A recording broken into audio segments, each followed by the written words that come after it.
Welcome, listeners, to Based on a Book, the podcast where stories fight to survive from printed page to the silver screen. I'm Lindsey, and I'm back to escort you through the 75th Hunger Games quarter quell. I'm Crystal, and I've learned that when you volunteer for things, sometimes it's a lifetime commitment. I'm Keri, and if anyone wants to sponsor me with emotional support as we continue through the Hunger Games, it would be greatly appreciated. And this episode marks the start of our next chapter, November. And we ended our first in a series with the Hunger Games, and now we return to the arena with Suzanne Collins' fiery sequel, Catching Fire. After the 74th Hunger Games, Katniss Everdeen and Peeta Mellark have returned to District 12 as victors, but their defiance in the arena has sparked something far bigger than they ever intended. As whispers of rebellion spread across Panem, President Snow tightens his grip on power and reminds Katniss that her every move has consequences. When the Capitol announces the 75th Hunger Games, the quarter quell, Katniss soon learns that surviving once doesn't mean she's free. And this time, the games aren't just about survival, they're about revolution. So, before we dive back into the arena, let's talk about how Catching Fire held up for each of us. I want to start with Crystal. As expected, I spent this entire read crying. I was putting it off because I knew that it was going to be an emotional gut punch, and it was. But I give it 5 loaves of bread. It was really good. It was really good. Worth every tear. Same. I mean, it is freaking incredible. I love that this is a reread that holds up. Especially, I mean, I think I talked about this in our first episode for Hunger Games. It's a young adult dystopian that's, older that holds up with age. And I gave it, this is a 6-star read for me. So I gave it 6 Mockingjays, same rating that I used before. Yeah, it holds up. And honestly, I was really thinking about this, and some people still haven't read The Hunger Games. And if you're like, at this point as an adult, I don't know if I want to read this young adult series, or even if you've, watched the movies and maybe don't want to, have never thought to pick up the books, pick up the freaking book, man. Read Pick it. up the book and read it. I'm telling you, it's incredible. It's for everybody. You won't regret it. It's for everyone. It is so freaking good. I've got 1,000,000 tabs in this book, man. I'm telling you, it is amazing. And it's like, I feel my Hunger Games obsession every time we dive back in. I can feel it just growing and growing. And I've been sending edits to you guys constantly ever since I picked this up again. And I'm obsessed and I freaking love it. Mm-hmm. So good. Yeah. I gave this one 5 Mockingjays. So I'm right there with you. This was a reread for me, but for some reason, I didn't remember anything. And once again, I fell in love with it again, just like Hunger Games, and I was so surprised. I was like, why wasn't I reading this over and over and over again? Like, this is so good. Right? It's crazy. It like I said, I can't believe that this reread holds up so well, and I've never picked it up. I mean, we were kind of talking about this before, that I read it so long ago. The entire series kind of feels like mushed together for me, and the movie kind of falls into the book series for me in my memory. So it was kind of hard for me to remember any significant differences between the book series and the movie series. And just rereading this, I'm like, oh my freaking God. This book series is incredible. On its own. It's so good. And I've watched these movies so many times. I've rewatched them, especially Catching Fire. Love this movie. This is literally my favorite movie in the first three because disclaimer, we have not read the two newest books. So don't spoil us, okay? So we have not read those two newest books. So No Ballad of Songbirds and Snakes and no Sunrise on the Reaping. None of that. we have not read those yet. We will in the future, but we haven't read them. And this one I've just rewatched so many times because it's just so good. Mm-hmm. And I'm like, I can't believe I haven't been rereading it. Like, that's so crazy to me. I think this movie is the highest rated movie out of all of them. Maybe not the newest one, but out of the original series. Yeah, I can't remember. I don't think I really rewatched Mockingjay a lot. Maybe like once or twice. But like I honestly can't remember Mockingjay a ton. Like the movies. Catching Fire, I know from beginning to end. Yep. Like that movie is everything. I don't even remember any of the movies. I own them all. Yeah. I remembered this movie. I watched it a lot, at least a handful of times, but it has been quite a few years. And so watching it again, there weren't any parts that surprised me. I remembered them, but there were definitely parts that felt heavier this time around. I think because I read the book, you know what I mean? Yeah. And the book, I don't know, just feels a little bit, it goes into a lot more depth for a lot of things. And so some of the things that happen in the movie, you don't realize the weight of them without some of the backstory. And so it was really, just hit me really hard, this rewatch after having read it. Yeah, for sure. Totally agree. Well, I know we have a lot to get into, and I know there's a lot that we want to talk about. So before we get into spoilers, was there anything else we wanted to talk about? I'm ready to get into the spoilers. I have so many notes. Let's do it. All right. Before we dive into the breakdown, here is your spoiler warning. From this point forward, we'll be discussing Catching Fire in full, including major plot points from both the book and the movie. So if you haven't read or watched it yet, this is your chance to pause, catch up, and then come back to join the conversation. And just as a quick content warning, Catching Fire includes themes of violence, death, government oppression, and trauma. We'll be touching on those topics throughout our discussion, so please listen with care. So, we're going to immediately start off with the book and the movie, starting about 6 months after Katniss and Peeta's victory in the 74th Hunger Games. In the book, Katniss spends time hunting and trying to adjust to her new life in the Victor's Village, and we get a lot of her internal thoughts, how uneasy she feels about fame, how she misses her old life, and how much the games still haunt her. And in the movie, that same trauma is shown visually instead of through narration. And we open with Katniss in the woods. She's clearly shaken. She's suffering from flashbacks. And it is an emotional start that basically sets the tone immediately. How did you guys feel about the movie visualizing her trauma? Do you think it worked?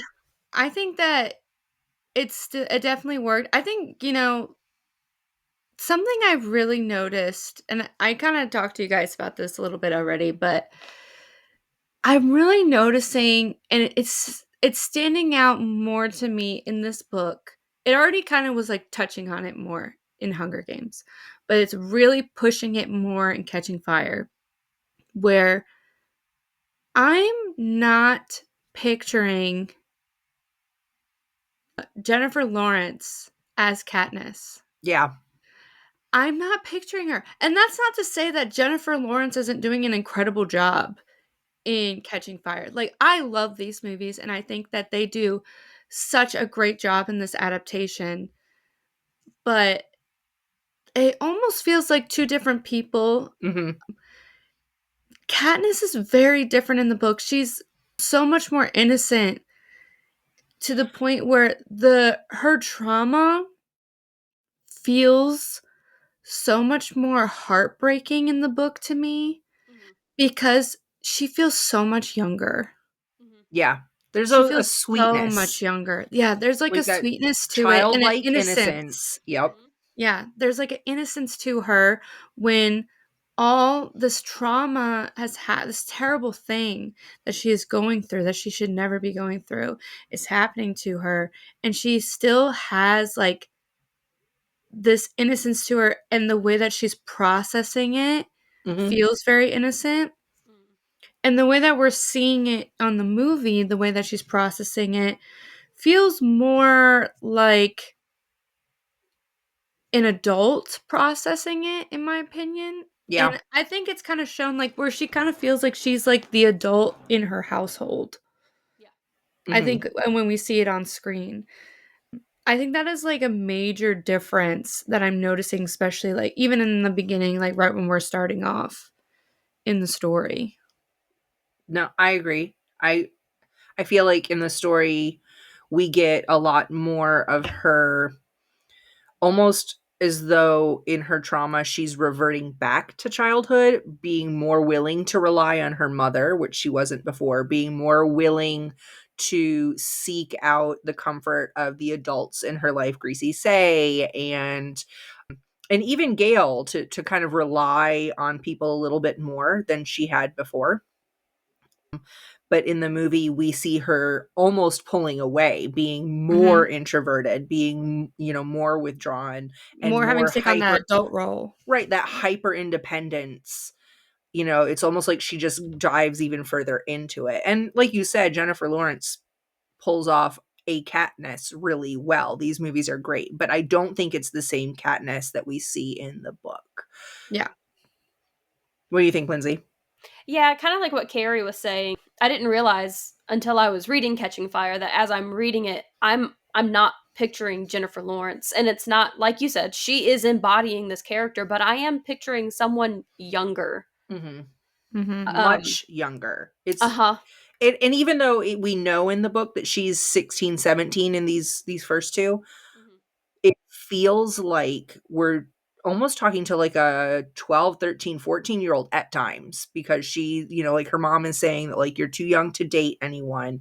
She is shy about Joanna's, getting naked in the elevator or what, like she's shy and innocent. She's really super innocent, you Yeah, I know. think she's like she has an innocence socially, Mhm. but like she doesn't have a necessarily an innocence about life because she has had to do a lot of things to survive, Right. Hmm.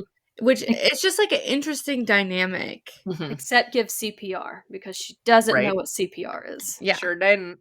No. She's like, what is he doing? Why is he kissing Peta? Oh my god. So in early scenes of the movie, Katniss is wearing like this weird wool garment. Yeah.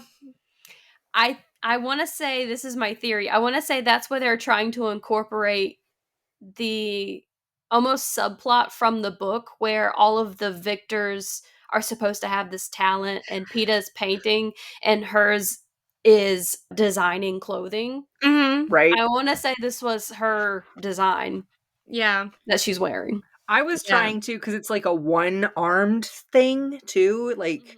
and part of me was like, maybe that's on purpose to allow better ease of movement using the bow, but it was like the wrong arm. So maybe not. I don't know. It Yeah. was I was like, weird, what is this vest thing going but I on? kind of liked it and I want one now. So it just looked warm and fuzzy and cozy. And I instantly was like, I wonder if I could make that. If Katniss can make it, you can make it. That's Yeah, for sure. so true. For sure. And then in the story, President Snow personally visits Katniss in both the book and the movie, and he tells her that her defiance in the arena has sparked rebellion and that she must convince everyone that she is in love with Peeta, or Snow's going to take everyone out. And this honestly is another thing that I feel is a big representation between the difference between the book and the movie of Katniss. In the book, we have Katniss is like, okay, yes, I will do like everything. I will do exactly what you tell me because I don't want like my family, anything happening to my family. I don't want anything to happen to Gale because, Snow also shows that he saw her and Gale kissing and like all this stuff because Gale kissed her the second he saw her come back and all everything. And, she's like, I'll do exactly what you tell me to. In the movie, the way that Jennifer Lawrence is playing Katniss, she has this like very straight face, stoic personality where she's just sitting there and she's like trying to like not show any emotion in this conversation, trying to show that nothing affects her what he's saying. Like, I'm not going to show that what you're saying bothers me or what part of your sentences are emotionally affecting me. Right. And then I'm gonna, wrap my head around it later kind of conversation. And like she's almost like butting heads with him in a way, like trying to get like an upper hand almost Right. in the conversation. Yeah, she's much more combative in the Yes. movie. Yeah, and I'm Absolutely. like, I'm really noticing that watching this, that she's kind of playing a different character. Like, it's still Katniss, but she's taking the personality on differently. Like, I like this personality. I really enjoy it, but it is different. I don't think I could have pictured Jennifer Lawrence being the sweet Katniss, though. I Yeah. don't think she could have pulled that off. And so I like that she was just like, let's just take this in a Mhm. different direction. I don't, Mhm. Yeah. you know, I think and it it really also worked. it pushes the opposites between Katniss and Peeta more, I think, Yes. for our eyes in the movie. I think we see it more how opposite they are because how Jennifer Lawrence is playing this character. Mhm. One small detail that was different between the book and the movie is when Katniss comes home and she doesn't know President Snow was there. She comes through the door and her mom asks, "How was your walk?" And she was like, "Why is she asking me how my walk was? She knows what I was doing." And Mhm. as she goes to answer, she realizes there's someone else in the home, and she's like able to flip her answer and kind of cover up what she was doing. And she's like, "My walk? Oh, it was more." I can't remember exactly what she More says. It like was a more, skate or something like that because it's icy. uh-huh. And then in the movie, she starts to question her mom, and Prim is like, "We have visitors." And I Mhm. was like, Yeah. well, that's gonna give you away more than Katniss saying anything, but okay. Yeah, true. We'll go with that. Also, in the very beginning of the book, we are introduced to a character that we don't even see in the movie at all, Darius, who I think this is a interesting dynamic, who is a peacekeeper, who actually is like, I don't want to say friendly. I want to say like an acquaintance type. He's still a peacekeeper, Right. but he's like he still buys things like from people in District 12 and like, he talks to people. He's somewhat friendly to other people, but he's still a peacekeeper. You know what I He mean? shops in the Hob. Yeah, Right. he shops in the Hob and everything. And Darius, we meet him in the beginning and he, follows Katniss around a lot too. And that character is not in the movie at all. And he becomes significant later. Really, none of the Avox, I believe that's what they're called, the Yeah. Avox are We Mhm. don't. in the movies, because they're in the Hunger Games as well in the first book. Right. Yeah. Yeah. And we see them in the movie, but there's no indication that we're supposed to know what's going on with that, Yeah, you I know? think they were like they're in the background or Yeah, something of wearing like a weird scene. masks. Yeah. Yeah. There's a specific scene in, I think it's like the room that they're staying in at the training center when Haymitch is talking to Katniss and Peeta about their plan and what they're gonna do, and there's Mhm. someone in the background, and if you're just watching the movies and you don't know what's Right. going on, you're like, "Oh, you're just telling all your secrets in front of this person. You don't know that they don't have a tongue and they can't speak." Yeah. Yeah. But Both the book and the movie feature the victory tour, where Katniss and Peeta travel through the districts. In District 11, Katniss gives an emotional speech about Rue and Thresh, and Peeta offers part of his winnings to their families. And an older man begins the chain of salutes from the crowd, and then the man is executed in front of everyone. Mm-hmm. Yeah, that honestly, I forgot in the movie that they showed their images because I don't think that's in the book where they could show like their images in the background. I don't think so. That got me. Oh no, that got me, man. Mm-hmm. I was like, oh my gosh, that hurt It really was bad. literally in the beginning, even before they go on the tour, Katniss has like she's looking at Prim doing something, and she has kind of a flashback to Rue, and I was bawling. I Mm-hmm. was instant crying. But then when they get to District 11 and they're giving like their little speech and their little tribute to the 11 District 11 tributes that died, Rue and Thresh, I just bawling, just crying the whole Yeah. time. Yeah, this part really got me. Yep. Mm-hmm. Something that I think is interesting is like, okay, so with this reread, what I'm really doing is I'm trying to pick because I know that we have a Haymitch book coming. So I'm paying attention to everything that Haymitch is doing and really trying to mark down of what I need to know about the future. And I will say, I have not seen any spoilers of Haymitch's book. I'm really trying to avoid them because I don't want to know anything. But something I did notice in the book and the movie is Haymitch kind of knowing his way around District 11 a little bit. Yep. Yes. I noticed that too. Okay. So he right after this happens, he like pulls them into like an attic space and even Katniss says like how does he know that this is up here? Hmm. So I'm like what does this mean? Like why does he know his Right? way around here? I mean, he may just like, he's been doing this for a while, but he knew his way around Hmm. that area. And who And he knows had if a little all crawl space if area. right, and if all justice buildings are built similarly, you know. Who knows? Yeah. Who knows? I And thought the same thing though. yeah, at this point,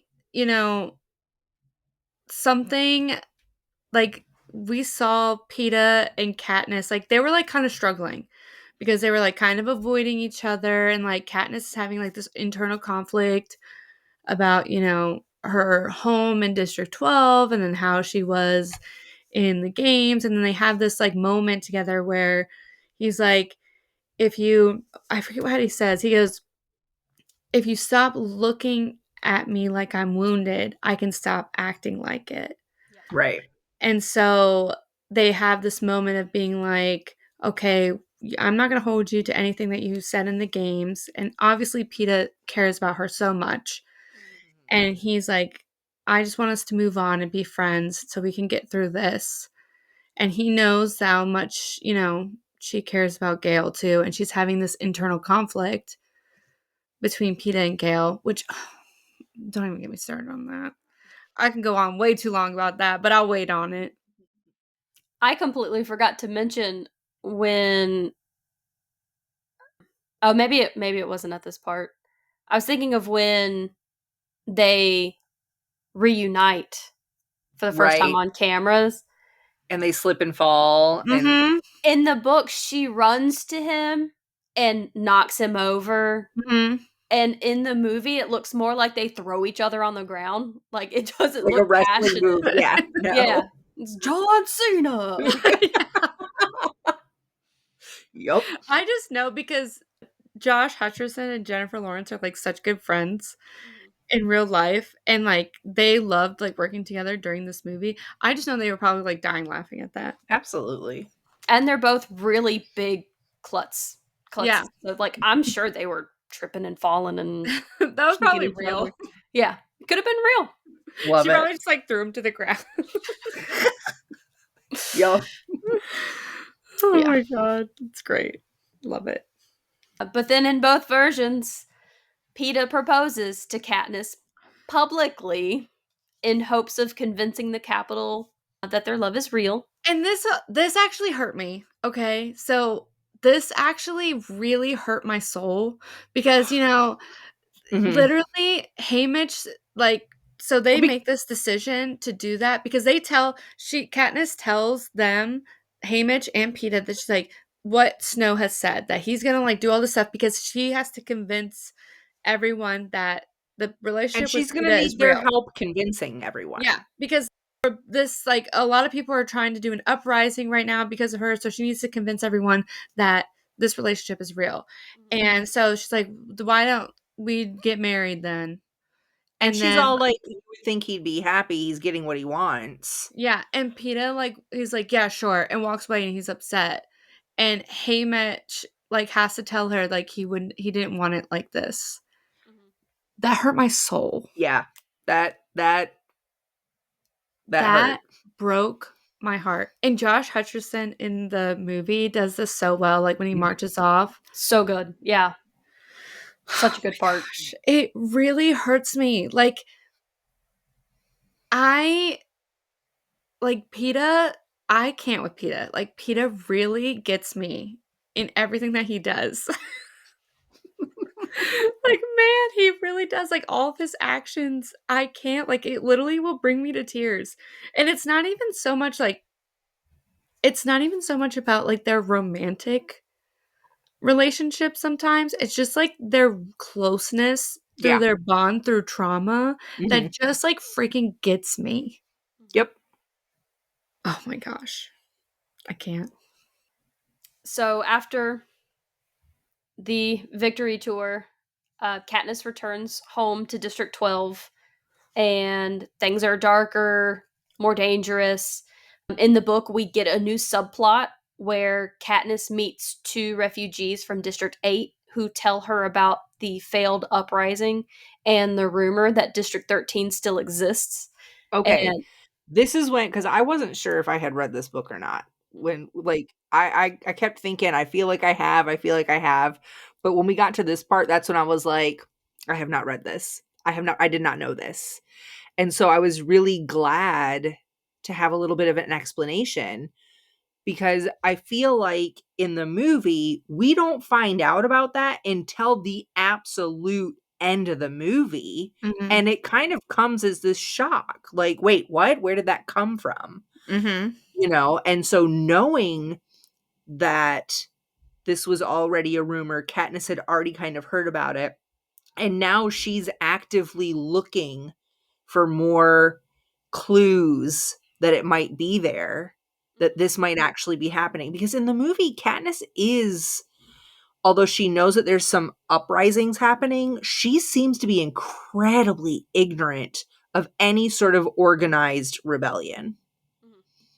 But in the book, she starts to see evidence of this between these two women, and then that, like, they had a biscuit or a cracker that had the Mockingjay on it, and they're like, you're the Mockingjay. It means we're with you. Yeah. And she was just kind of like, holy shit, this is more than just some uprising. Mm-hmm. You Yeah. know? In the book, we literally see sprinkles of her reaction to seeing the Mockingjay like in random places Right. throughout the book, and like for a long time. And in the movie, I think she sees it whenever they're going into District 11. She sees it like almost spray painted on a wall really fast. And she's like, what the heck is that? But in the movie, she oversees like security camera footage on the train a couple times. And at this point in the movie, and in the book, she goes to Gale and she's like, they're having uprisings in these different areas. We need to go. Like, we need to like run away or something. Yep. And, Gale has his whole thing about that. Like, okay, so this is what my thing with, okay, I need to get into this really quick. I need to get into this real quick because this is my thing. And I wrote this down because I had to put my thoughts together, and I already kind of talked to you guys about this, but I really have to say this. Okay, so this is the difference between Gale and Peeta, and I think it shows in this exact moment in the story. Okay. And this is where I really could see it with my eyes. And that I realized that I don't hate Gale. And I used to always be like, yeah, I don't like Gale, blah, blah, blah. You know what I mean? I mean, I won't say this will continue in the third book. Okay. This may change in third book, but right now, from what I can remember, I don't hate him. Okay. So don't come for me yet. I don't hate Gale because Gale is pretty much tunnel visioned, okay, on Right. rebellion. And I think we see it really start to come forward in this story at this moment. You know, he and also he kind of is like, he's still like a teenage boy. Like he's like, "Do you love me?" If we run away together and like all that stuff. You know what I mean? And we have to And remember that he's young too. yes, we have to remember that he's young too. And his hate for the capital helps fuel his own fire. And he is just ready whenever someone tells him to start this thing. He really is. And it's shown in this part of the story, which I think is not necessarily good because it's not smart. Because I think his way of doing it would die out quickly because there's like a bigger picture going on because there's people are moving pieces on the chessboard at the moment. You know what I mean? Right. Not saying that there's not good reason for him to feel that way and to go about it that way. But I think there's a bigger picture going on, and I think Gale struggles to follow it because he's angry, and rightfully so. See, I do hate Gale, Yeah. but it's for similar reasons. Because I feel like Gale is very much like everything to advance the cause, anything to advance the cause. Mm-hmm. And Katniss, and his cause is revolution, rebellion, capital sucks, whatever. Yeah. And Katniss, on the other hand, is keep everyone safe, anything Yes. to keep everyone safe. And Yes. Gale refuses. He doesn't care about safety. He literally, he's like, who cares if we've got, if it doesn't matter if we keep 5 people safe if everyone else has to die.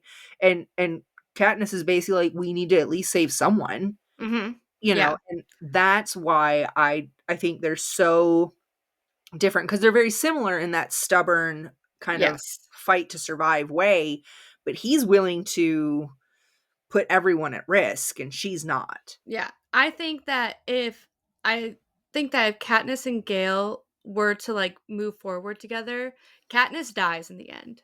Yeah. Katniss does not survive in this series if she moves forward with Gale. And this is why I think Peeta will always be superior. I think Peeta will always be better for Katniss because, like we said, Katniss and Gale are so similar. And like I said, I think that if she ran off with Gale, she wouldn't survive, and she survives with Peeta because Peeta is Katniss's balance Mm-hmm. to the point that I think it helps her make decisions in the future for the end game that helps her survive. Yeah. And she survives for, herself and, like you said, for other people. And also for her and Peeta, throughout this entire story. And I think she also needs someone that's an open book. Gale is not an open book. Peeta is a completely open book. Yep. And I said that. And I said what I said. Also, I think that Gale will never understand the trauma about being he understands No. the trauma about being in District 12, and he gets that, and Katniss can connect with him on that. But he will never understand the fact that she has to act a certain way with the people in the capital and in the capital for survival as well. Yeah, he's just like, well, the games are over now, you're home, let's Yeah. get back to normal life. And she's like, they're like, no, I'm stuck in this forever. I Yeah. still have to play the part for the rest of my life. Like Haymitch said, you do not get off this train. The train does not end. You are Right. here forever. You are in the games forever. Yep. Now You that feel my better tangent now, is Keri? done. I do. I really do. Because I was always in the mindset of everyone getting so upset about this Gale Peeta thing, I was like, I'm really gonna dive into this. I really need to dive into this and understand why he's better and have an explanation. Also, And I think it's right here. he bakes, and I'm not gonna lie, there's something about a man that feeds a woman that I love. He's creative, he paints. He paints. And he doesn't tell her to stop. Like, she has these horrible nightmares, and he's not all like, get over it, or whatever, or do you want to talk about it, tell me all about them, or any of that. He's just like, yeah, I get him too, it sucks, it's gonna be okay, like she doesn't have to explain anything to him. Yeah, and he even says, like, he's like, I have nightmares about you, and then I feel better when I wake up and, like, knowing that you're here, and then that's how I get through it. I love Peeta so much. It just is so good. So good. Oh, man. I love it. Okay. So the movie cuts out the entire subplot of the refugees from District 8. But the movie does go... I was like, where are we at? I don't even know. Lindsay's got notes. It's okay. She got a plan. I needed the notes. But the movie does go directly into the new peacemaker, the new peacekeepers coming in and taking over District 12. They burn the Hob. They basically starve them. For, they're like, the peacekeepers are there, like, they shut down the mines for, like, security upgrades or whatever, so, like, nobody's making any money. They've burned down the Hob, so they can't, and they re-electrified the fence so nobody can go hunting. They like starve District 12 for a hot minute, and right about the time that people are literally starting to die, they reopen the mines and get everybody back to work, like. Which is basically what the District 8 girls said happened to them. Yeah. So the book actually builds up to the Quarter Quell. It's more of a slow build with the real sense of dread. You get more of what is going on in District 12 before the games begin again. And Snow announces that the next games will draw tributes from the existing pool of victors. So immediately we know Katniss is going in again because she's the only female victor from District 12. And at this point, whenever they announce it on, like, the TV, Jennifer Lawrence does this part so well. Like, her face, like, slowly coming to realize what was just said and what this means for her. She did that so well. It was so good. I loved it.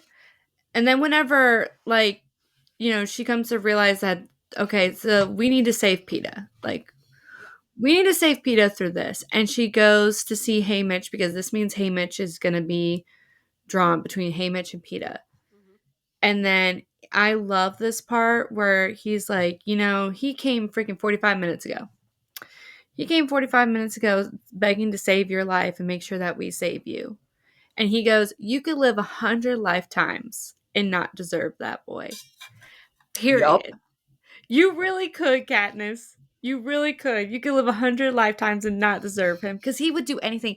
The man, Gale was literally being whipped by these people, and he was out here trying to do everything he could to make sure, knowing how you and Gale were, and you in your head were ready to be like, I'm choose Gale. Like, this is Gale is my person. In the book, that's how it was in the book. Like, we can't really tell in the movie what the vibes are, but in the book, she's like, I'm picking Gale. Gale, I have to stick with Gale. Like, I can't be apart from him ever again.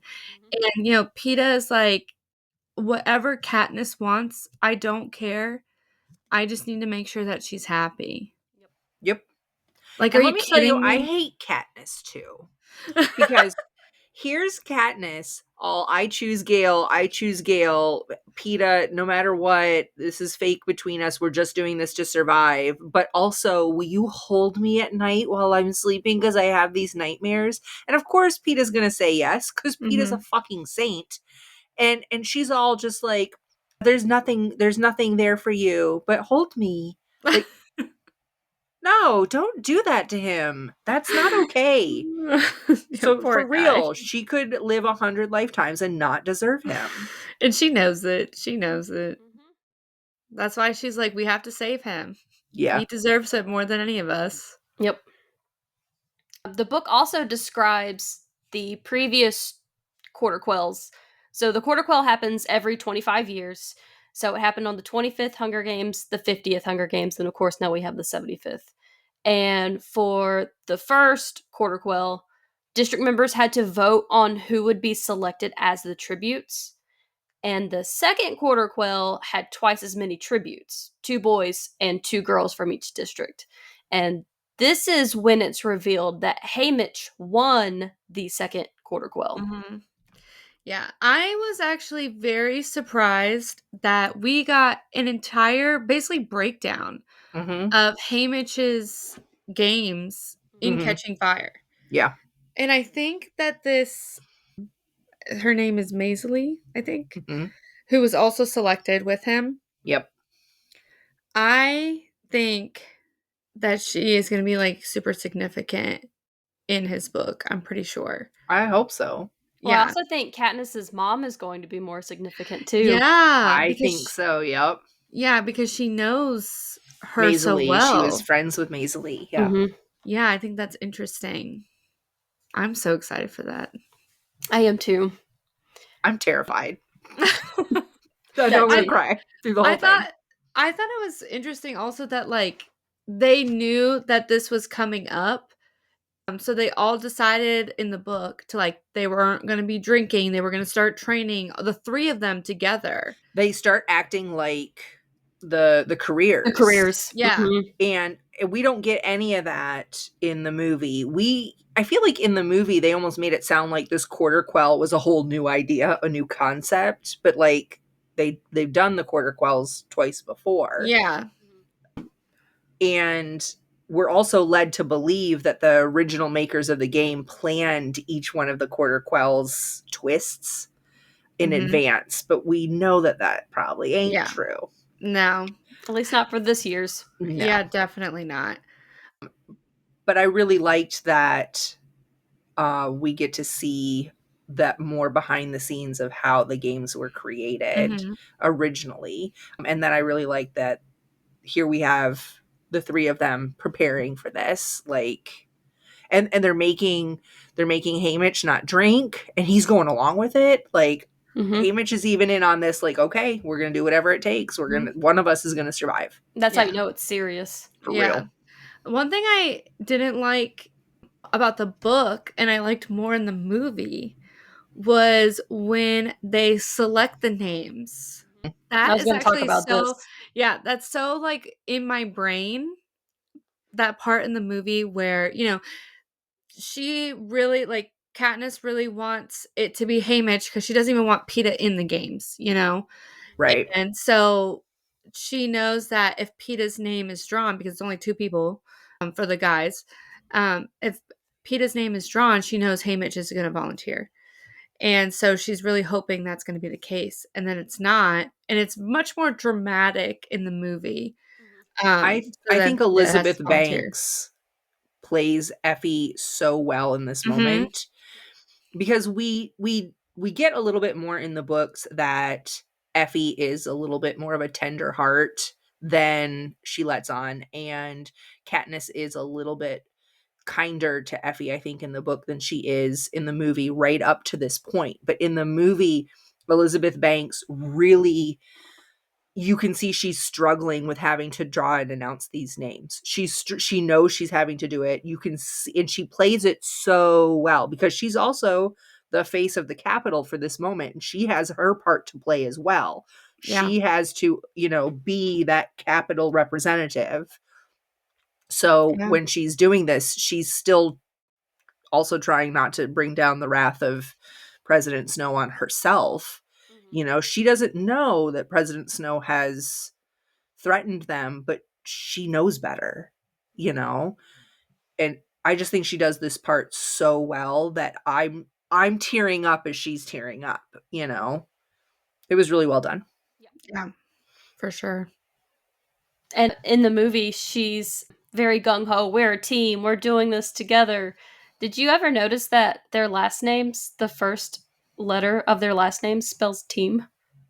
I didn't. No. Because it's her last name is Trinket, Effie Mhm. Trinket, Katniss Everdeen, Haymitch Abernathy, and Peeta Mellark. Oh my gosh. I've That's so actually never seen somebody like talk about that. I love it so much. That's really sweet. Yeah, it's cute.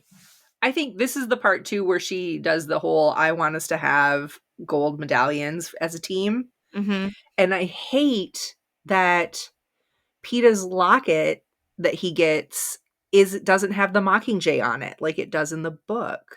It Yeah. kind of makes me sad. Yeah.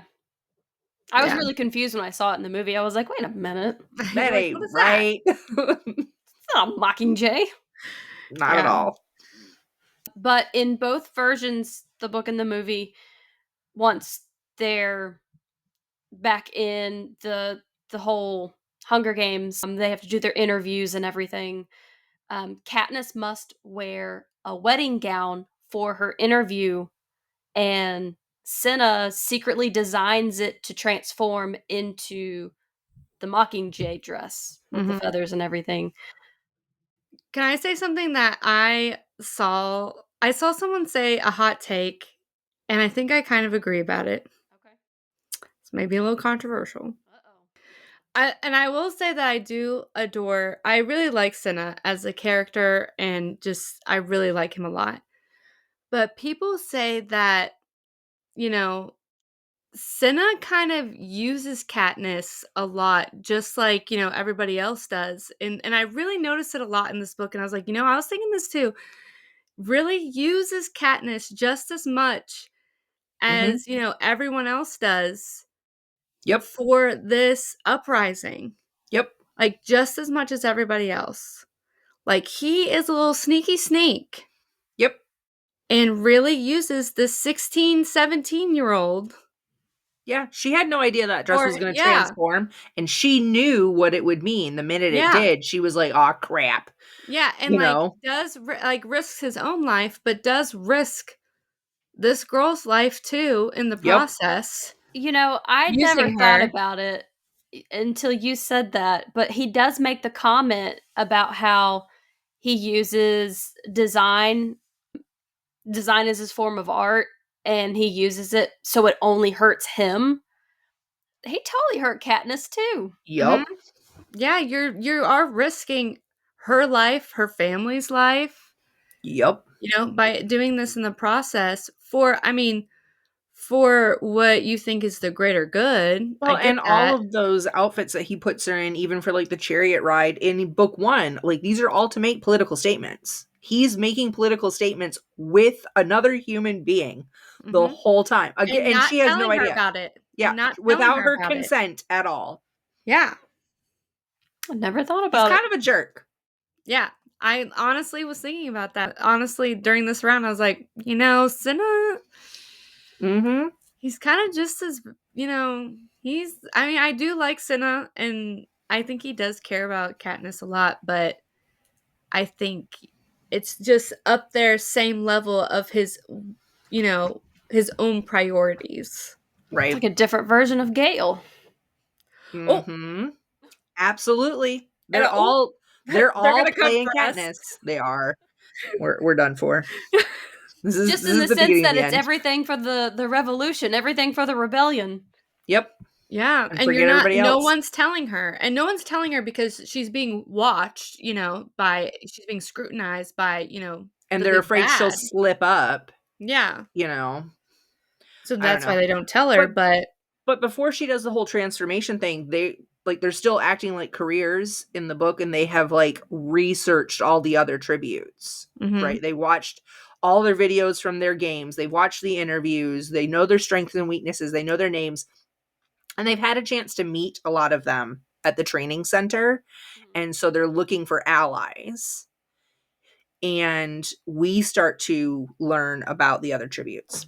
What I think is really like the political statement is during these interviews, like each one of the tributes is basically laying it on thick. They don't want to do this either. And they are spelling it out for the Capitol that like, don't you love us? I thought you loved us. Why would you want to do this to us again? And, you know, what's laws were written by men, they can be unwritten by That's what, men. yeah, And, Beatty says that. yeah. And so like Like, they're surely it can be unwritten. and Joanna's out here just screaming, you know, fuck the Capitol. Like, you know, I love that. Yeah. Like she's doing great, you know, but each one, even the careers are like, we don't want to do this. This is why are we doing this? And we get that whole like they're all kind of unified in this we don't want to do it. And so for half a moment there's a little bit of hope. Mm-hmm. And then we have PETA come in With if it another wasn't for fucking the baby. bombshell. If it wasn't for the baby. I remember reading that for the first time and like wanting to throw my book and being like, what the fuck? What? And What is he talking and about? Katniss is like, he did it again. But Yeah. I'm okay with it this time. I was Yeah. gonna say, at least she was okay and like played along with it this time. Right. Last time she was very upset. She broke a vase. Yeah. Like she's just like, we're literally gonna do everything that we can we'll say anything. Yep. And like you said, all the tributes are doing that. And then they all hold hands. Yeah. Literally, I had chills, like head to toe chills during that part. Mm-hmm. Reading it. All Yep. like lifting hands together.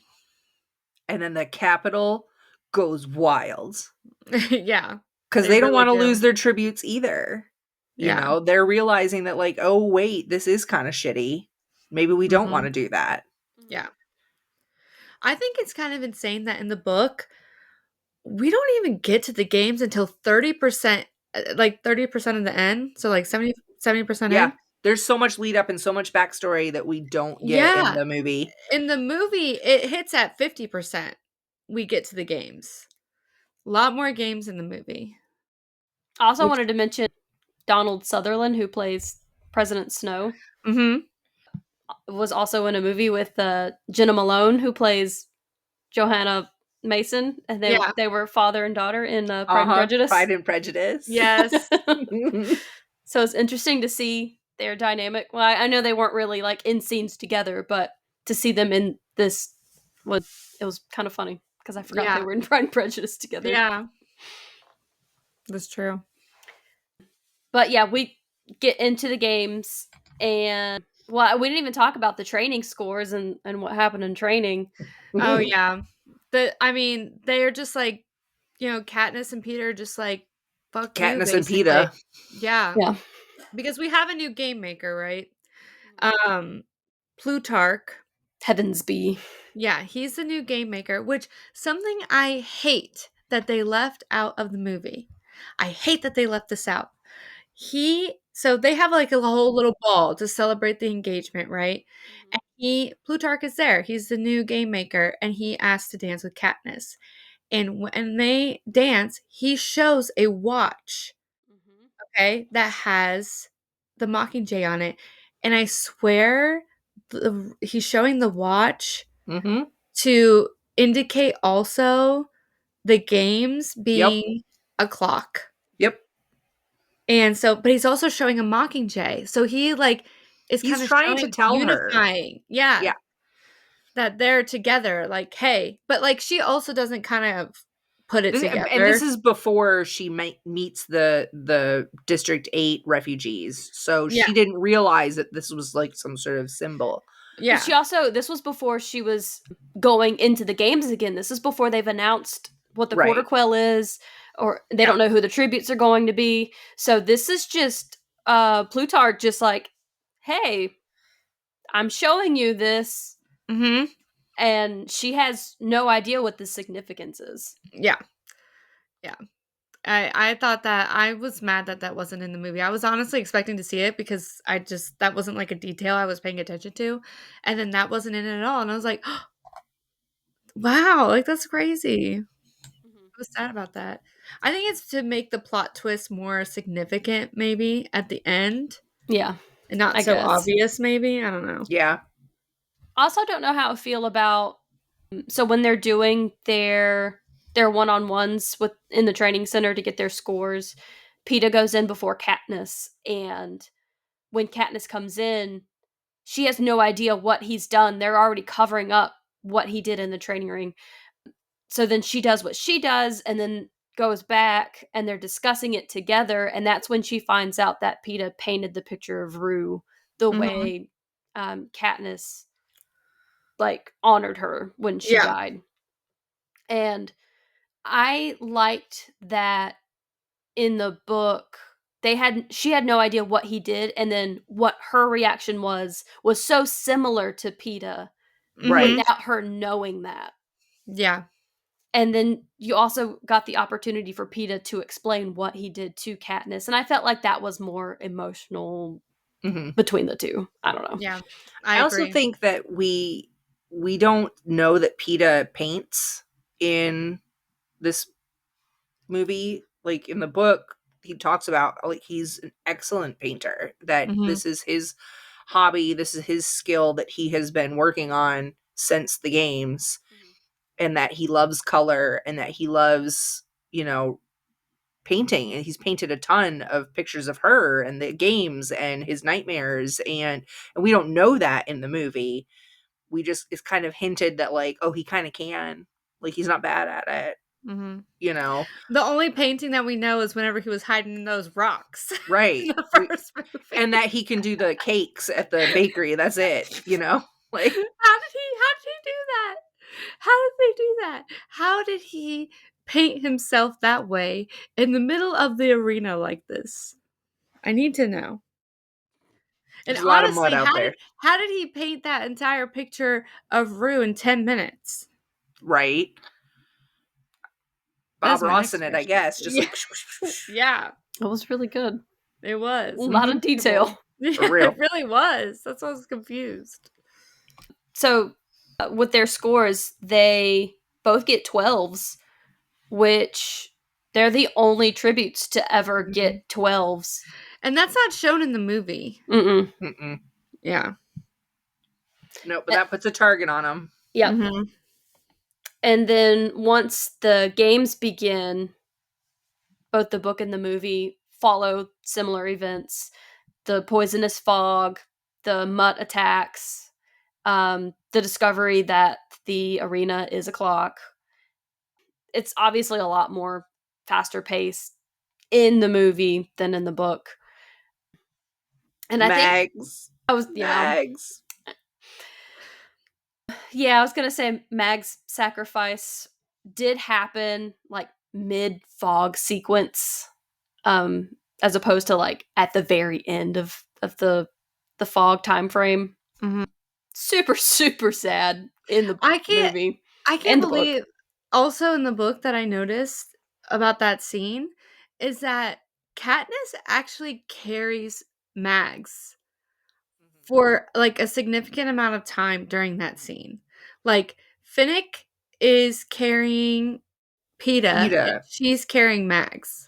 Because we don't see it in the movie as much as it's explained in the book, that this isn't just a gas or a fog that causes the blisters and pain. It's some sort of nerve agent. Yeah. And Peeta is unable to walk at this point because it's affecting the nerves in his legs, and his face is drooping and he's like, he can't. And so Finnick picks up Peeta and Katniss carries Mags. And then Katniss is also being affected by the fog, and she is starting to not be able to walk. And so she's like, can you carry them both? And Finnick's like, I can't. Yeah. I literally, so this, don't cry, Crystal. I can't. I know. That scene was bad. That scene was rough and so super, super emotional. Yep. Like that one really got me too. And in the book, though, Finnick doesn't cry out for Mags like he does in the movie. And Katniss does. Katniss is like, no, wait. And Finnick is just like picks up Peeta and keeps going.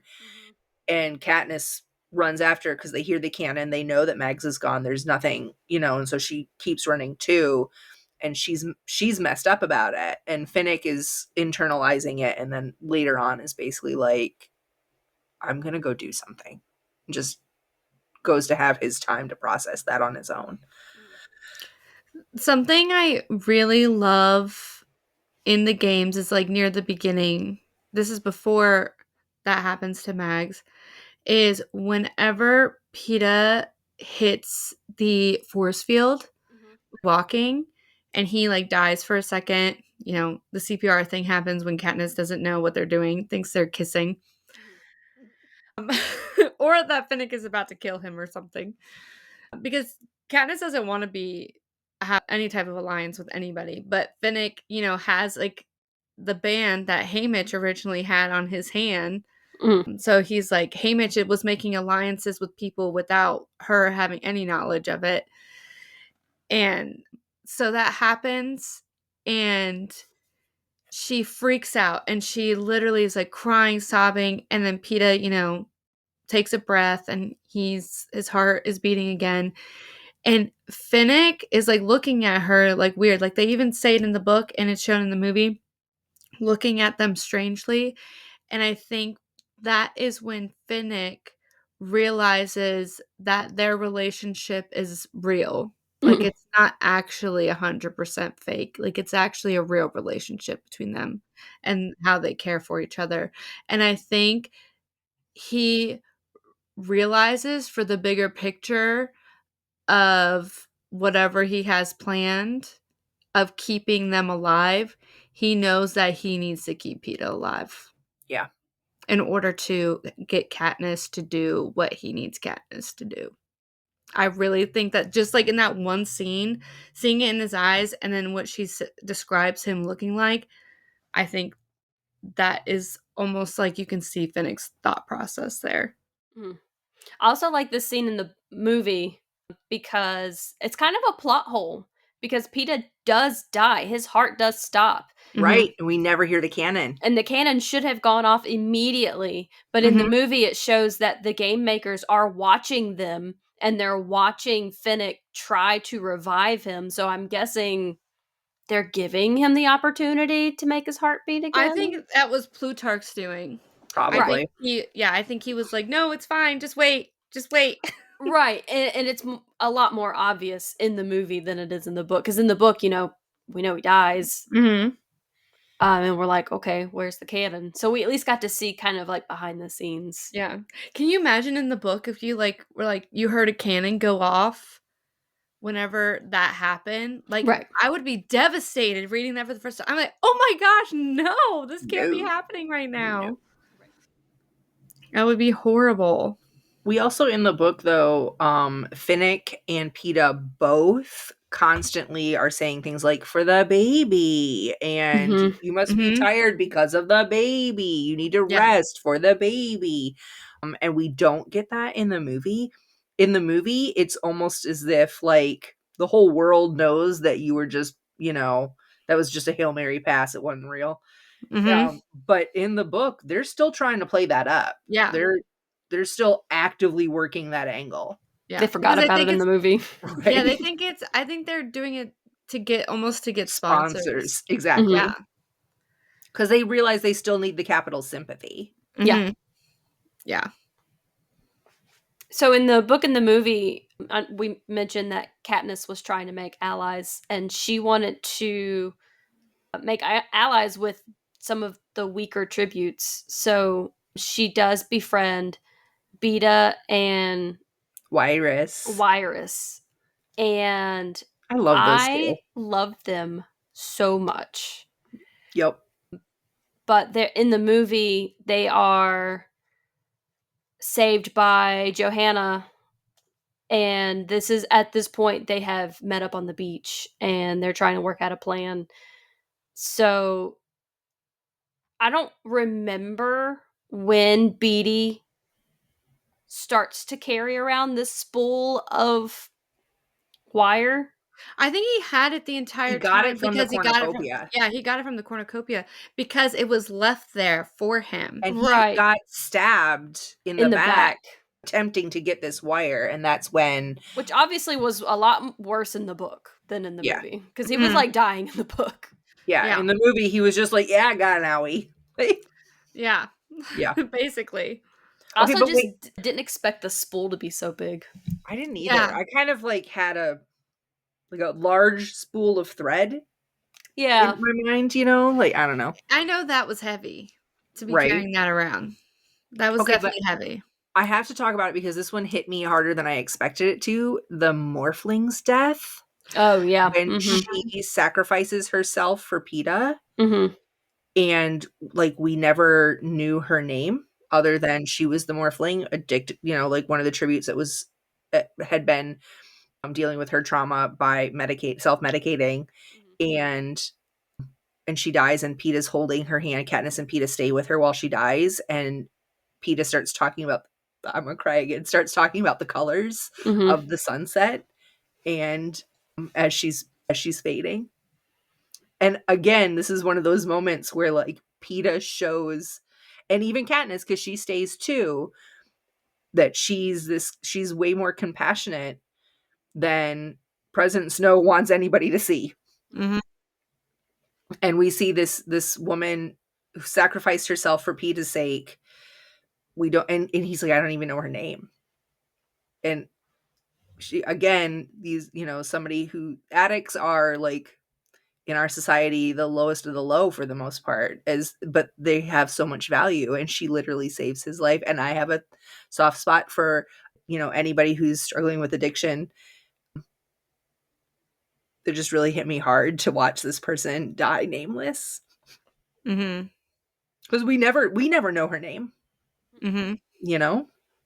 Yeah. Yeah, and even Katniss is like, "You think she sacrificed herself for you?" Like, she's very confused. Hmm. And he's like, "Yeah, like, she literally, like, ran out in front of me to save me." And, like, they do not understand what is going on. Right. And, yeah, that part definitely got me emotional too, for sure. So at this point, Mags has sacrificed herself. The Morphling sacrificed herself. Finnick resuscitates PETA, like, Mhm. and Katniss is putting this together. Like, why is everybody saving PETA? Yeah. Like, something else is going on. Yeah, and they're, like, starting to come up with a plan to, go against all the other people that are also in the arena, Mhm. and she kinda is like, "We need to start separating ourselves from these people because there's gonna be a point that we all have to turn on each other." So she's still kinda, like, not understanding She's what's still going playing on. the game. Yeah, she's still playing the game. Yeah. So at this point, they're reconvening at the cornucopia, and this is also where Wyrus dies in an ambush from the actual careers, Mhm. which was also very different in the movie as far as the sequence of events. Yeah. But then in both versions, Beatty creates the plan to use lightning to destroy. Well, it's not to destroy the force field, but it's to kill the other tributes. Yeah.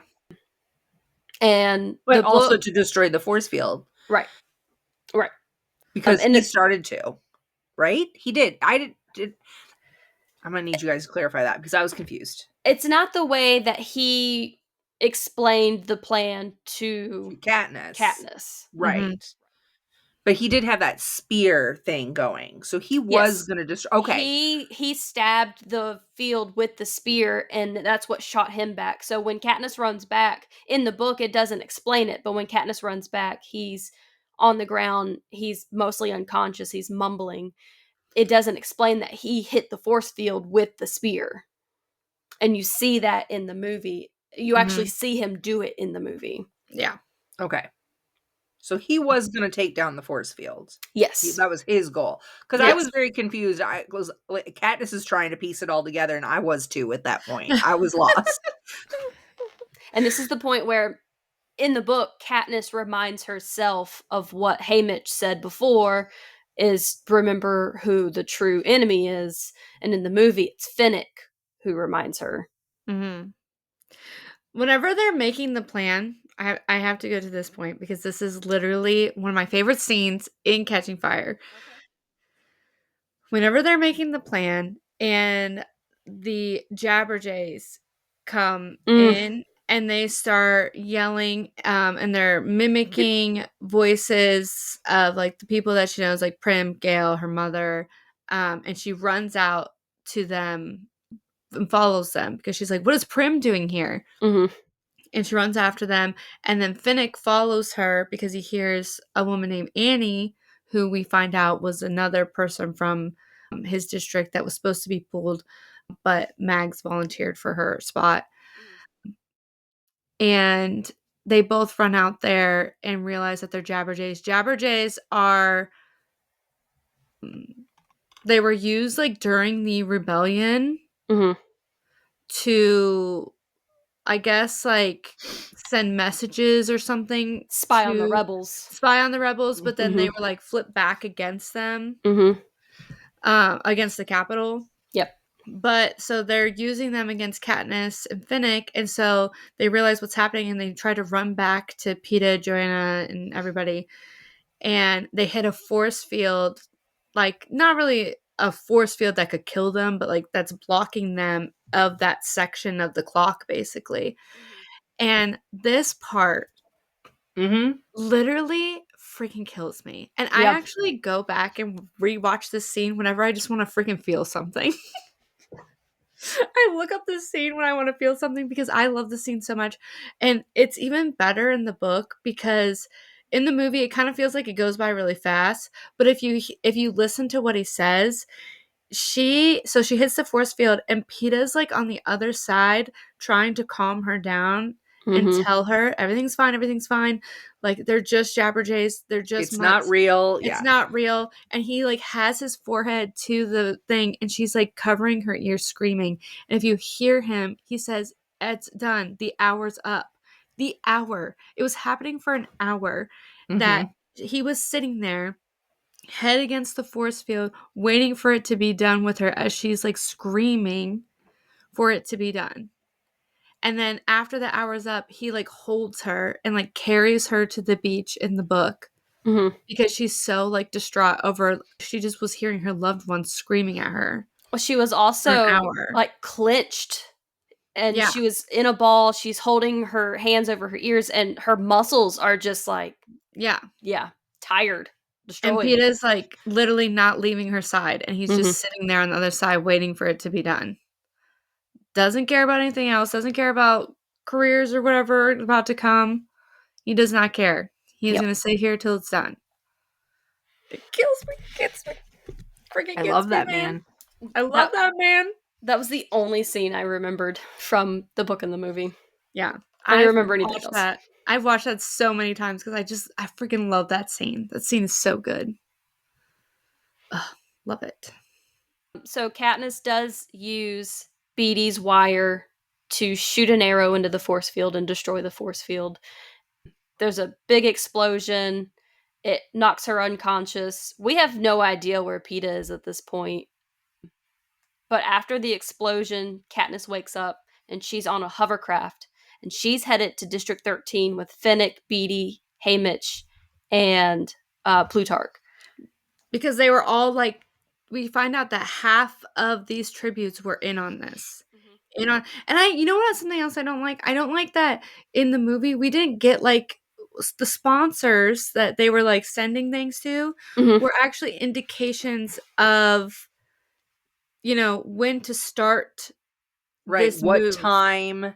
Yeah. Was how many rolls were sent was what time, and the type of bread from what district it was like the day, like it was coded. And so every time they would get more bread and Finnick would grab it and start counting it out, like he was looking for the message. He knew. Katniss was trying to divide it evenly and she's like, the math isn't mathing. And Peeta and Katniss got separated because they were required to go like different ways, and to set everything up. Mhm. And I don't know if that was done on purpose or not by, Finnick, Beatty, or whatever, whenever they were setting everything up. But they were originally being like, okay, we're gonna, get away from these guys once this is over because we're all gonna have to go against each other. So that's how they got completely separated. And then we didn't know where PETA was. Right. This is like my least favorite part of the movie, when she's on the hovercraft or plane or whatever it is, and she's like demanding to know what's going on, and Plutarch, Philip Seymour Hoffman, rip, is like, this is the rebellion and you are the Mockingjay. To me, it was like, what? I know. He just spits it out like, you should know exactly what this means. Mm-hmm. Yeah, Huh? like, hello? Right? I also like how Haymitch is like, okay, because she just has a syringe.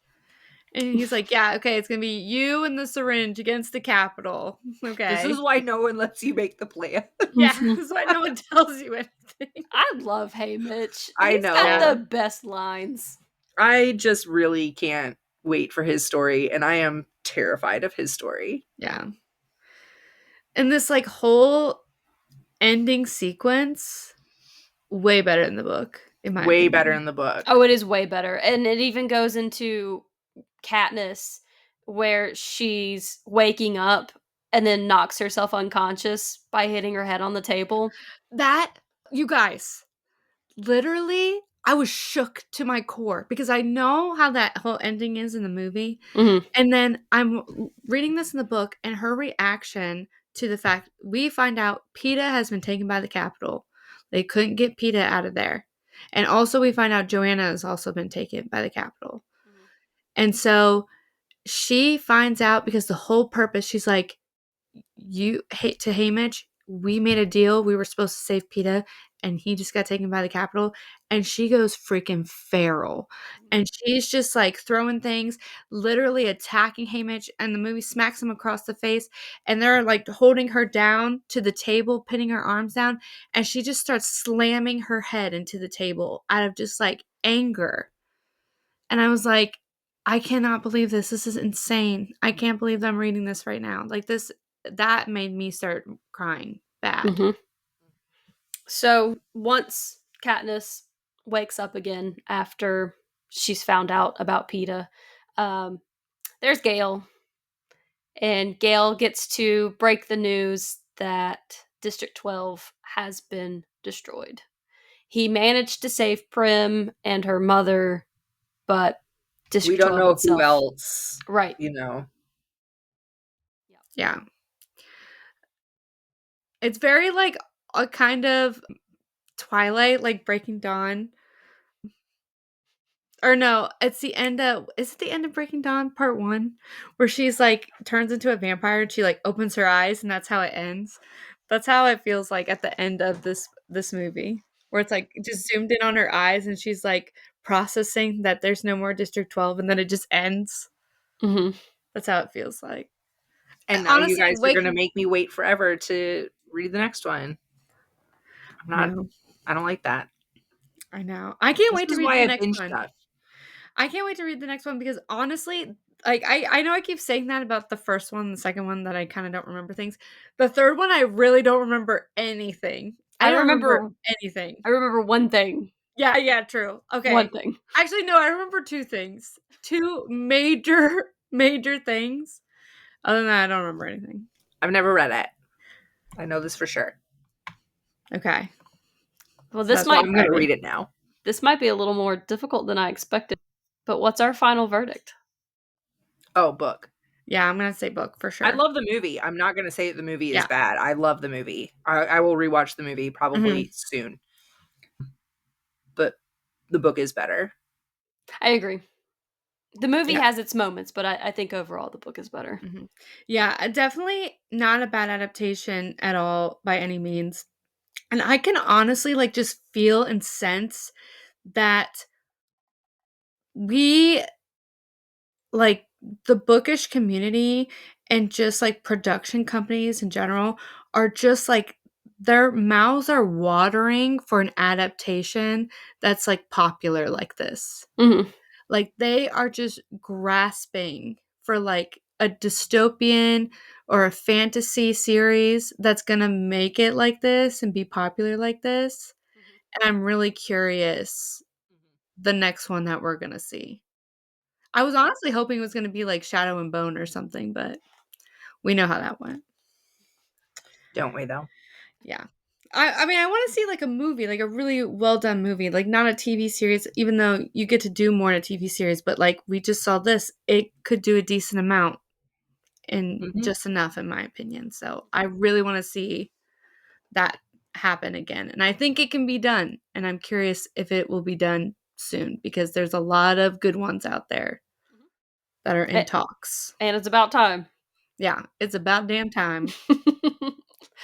Well, that's going to bring us to our question of the episode. Since we've gotten 2 spinoffs, is there another tribute from the Hunger Games that you want to book about? Keri? Because Mags is older, like she's from I think the 11th Hunger Games. I think that would be really interesting. Where it's not like the first Hunger Games or something, but it's like a little more into it. Yeah. Also Annie and Joanna. I really would love to see. I really want to see Joanna's, especially because she has that line in the book and in the movie that like there's nobody left that I care that I love. Yeah. And very so true. like I want to know what happened.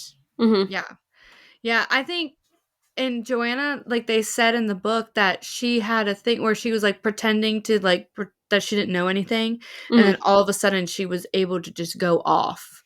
Yep. And because she just pretended to be completely innocent. And I think with Annie, which is like, you know, Finnick's person, I think it was something to do with water. Yes, she was able to swim better than anyone else, so she survived. But it was like something. There was a flood. There was like a big flood at the end or something like that. That wiped out everyone but her. And I think I've seen a theory that the reason why the clock had an area where it would flood was because to like affect Finnick because of Annie. So I don't know if that's true or not, but I've seen that theory. Beatty also was able to electrocute tributes in his game, and then they had the lightning. Yeah. So maybe. And then the Mockingjays for Katniss. I don't know. True. Yeah. That would make sense. Or I guess not Mockingjays, but the Jabberjays. Yeah, the Jabberjays. Yeah. What about you, Lindsay? It was really hard for me to pick one because I'd like to see Finnick's, because Finnick's was the youngest tribute to ever win the games. He was only 14, so I think that would be really interesting. I also want to see Beatty. I want to see Wyrus. I want to see Mags. I want to see them all. Give them all. Give us all of them. Yeah. There's a non-tribute character that I'd love to know more about, though, and that's Madge, the mayor's daughter. The mayor's daughter and her family, because we know that there's something going on there. Well, her mother was also really good friends with Maisie Lee. Maisie Lee, she was sisters with Maisie Lee. Oh, yes, that's right. They were sisters. That's right. Yeah. And of course, Madge is the one who gives Katniss the original Mockingjay pin. And so it belonged to her sister, or her mom's sister, her aunt. Yeah. Right. Oh, I wonder if that's going to be significant in the newest one. It better be. I need to know more about what's going on there. I need to. Somebody that's already read this is laughing. Don't tell me. Now. Don't tell us. Don't tell us. We don't know. They're screaming. We're happy. We're happy to live in ignorance for a little bit longer until we can read it. Don't spoil it. For now. For now.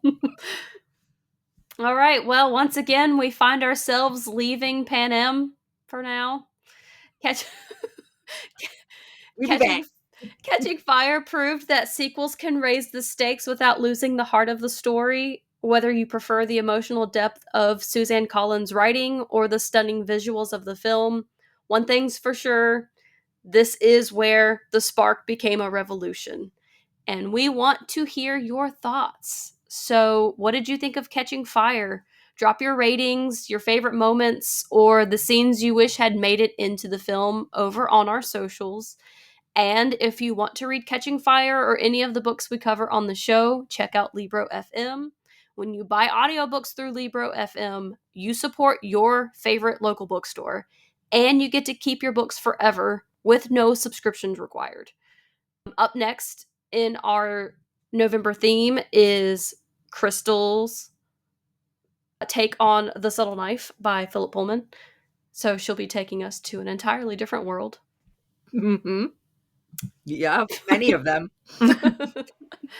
But thanks for voluntarily listening. May the odds continue to be in your favor, and we'll catch you in the next chapter of Based on a Book.